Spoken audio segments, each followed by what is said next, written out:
నమస్కారం. నా పేరు శ్రీరామ్ శర్మ.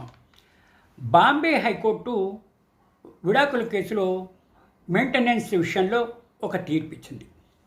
ఈ తీర్పు ఏంటంటే వాళ్ళిద్దరూ భార్యాభర్తలు దురదృష్టవశాత్తు విడిపోయారు.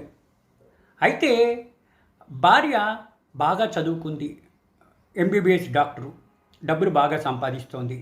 భర్తకి ఆరోగ్యం బాగాలేదు, అనారోగ్యంగా ఉన్నాడు, డబ్బులు లేవు, సంపాదించలేకపోతున్నాడు, మెయింటెనెన్స్ కూడా చేయలేకపోతుంటే ఇట్లా నా భార్య బాగా డబ్బుంది, చదువుకుంది, బాగా సంపాదిస్తోంది కాబట్టి నాకు మెయింటెనెన్స్ ఇవ్వాలి అని చెప్పేసి మెయింటెనెన్స్ కేసు భర్త భార్య మీద వేస్తే అది హైకోర్టు దాకా వచ్చింది.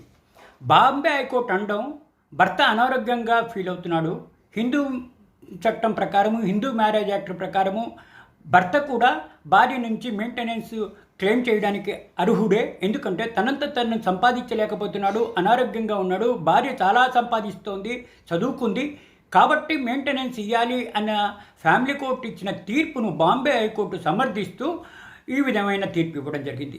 ఈ తీర్పు ద్వారా మనకి తెలిసేదేంటి, మెయింటెనెన్స్ కేవలము భార్యలే క్లెయిమ్ చేయాలి అన్న రూల్ లేదు. భర్తలు కూడా భార్యల దగ్గర నుంచి మెయింటెనెన్స్ క్లెయిమ్ చేయొచ్చు.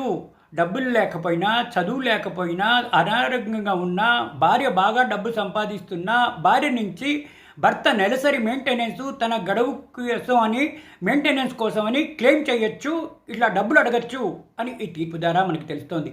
ఇప్పటిదాకా మనం చూసింది ఏంటి, భార్యలు భర్తల నుంచి మెయింటెనెన్స్ క్లెయిమ్ చేయడం, భర్తల నుంచి డబ్బులు తీసుకోవడం చూసాం. ఈ కేసులో మరీ పర్టికులర్గా భర్తే భార్య దగ్గర నుంచి మెయింటెనెన్స్ క్లెయిమ్ చేయడం. ఇదే విధంగా హైకోర్టు కూడా దాన్ని కన్ఫర్మ్ చేస్తూ భార్య మెయింటెనెన్స్ భర్తకి ఇవ్వవలసిందే, ఎందుకంటే అనారోగ్యంగా ఉన్నాడు, డబ్బులు సంపాదించలేకపోతున్నాడు, అతని మెయింటెనెన్స్కి భార్య డబ్బులు ఇవ్వవలసిందే, బాగా డబ్బులు సంపాదిస్తోంది కాబట్టి అని ఈ తీర్పు ద్వారా మనకు తెలుస్తోంది. Thank you.